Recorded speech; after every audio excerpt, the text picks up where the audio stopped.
We've come together here in Portland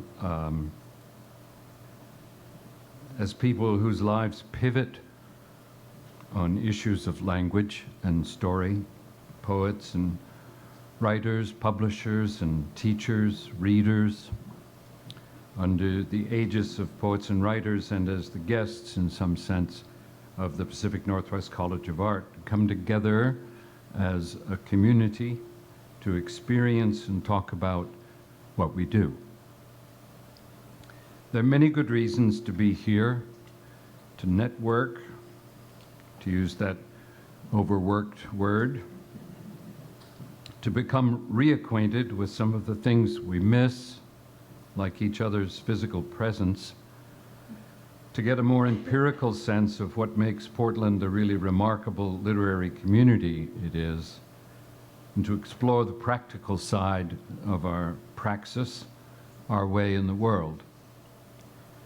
For those of you who do not live here, I want to extend a respectful welcome, though I'm not from here either.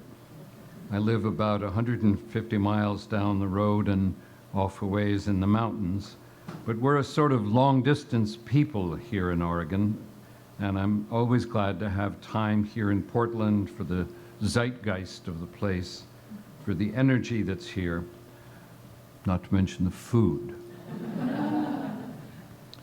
Whatever might have urged any one of us to give up other things in order to be here this morning, I want to say first, I know how hard people have worked to make it worth everyone's while, and second, whether you attend a workshop or gain an insight into your own language from someone else's throwaway remark, or fall in love here, my gut sense is that you'll walk away with that buzzing feeling, modest or great, that comes from an encounter with oneself, or with art, or with another person, which obliterates for you ennui, or loneliness, or disaffection, or indifference. With your permission, I'd like to ask that you step away from the press of all that's immediate for each of us just now, the state of our own work, the nag of commercial realities that dog us all, the future of MFA programs, and consider the deeper reasons that we're here.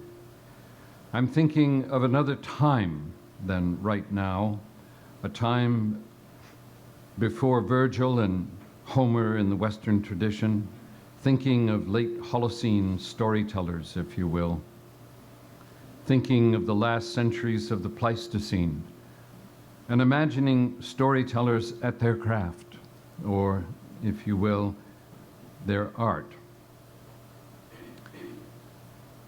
Let's say somewhere in the Dordogne Valley in present-day France. If being precise here helps, I would say Magdalenian phase, Cro-Magnon time. What in the world were they doing with their narrative arcs and their characterization, their onomatopoeic trills and their mnemonic devices, their dazzling tropes, their understatement and their humor? What were they doing? No one knows, of course, what was going on in the social lives of people 12,000 years ago, before engines became a sine qua non of war, before what you might call the tyranny of commerce, before the social restructuring that came with cities like Ur. Storytelling and ceremony left no artifacts for us to puzzle over, so we don't know what it was like, though we have the remnants of this expression still before us today in the storytelling traditions of indigenous people. And it's my time with them in various places in the world, that bit of good fortune, that compels me to make a guess this morning about why storytelling is an indispensable art, why we need the therapy of poetry and what you might call the ministry of story more than anyone can completely say. We need them, I believe, in the way that we need water. if we're to revive ourselves in this harrowing time of an unexamined and tyrannical present. Pick any place and go deep. The streets of Juarez, if you're a young woman looking for a way to escape casual murder.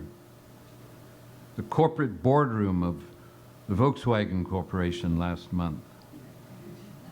The Inupiaq village of Shishmaref on the Seward Peninsula in Alaska, which is washing into the Chukchi Sea this morning with global climate change.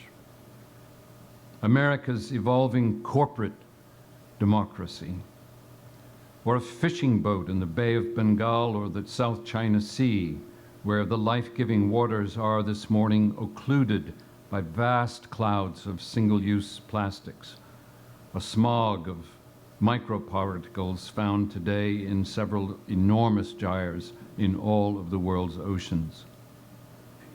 I'm not talking solely, of course, about a time of staggering environmental issues, but about a time of unraveling, of national overnight economic collapse, of Boko Haram and the fate of schoolgirls, of residual aquatic Prozac.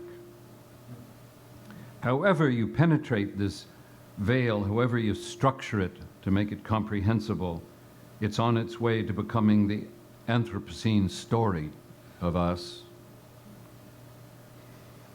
The reason we tell stories, to judge from what I've seen among traditional people and what I believe was well worked out by Cro-Magnon people, is to keep each other from being afraid. We tell stories and we write poems historically to keep awe and aspiration and comprehension and the other components of hopeful lives bright in each other's hearts. It's how we're moved to take care of each other when we recognize how extremely thin the veneer of civilization we cherish is, and how very hard it is to keep that veneer from shredding in the wind. We're here to learn more about how to do well what we love to do. But in those moments when, through some strange process of elevation, we transcend ourselves, we're here because, despite our aesthetic and political or ethnic differences, we value each other. And we know in our deep and private places that we have a responsibility to take on the things that draw our attention and turn them into these mysterious objects, poems, and stories that illuminate, that object to the status quo, that warn and empower. We're here for what the program in your hands says, but we're here too for these other reasons. We're here for each other in more ways than one. Thank you. Thank you.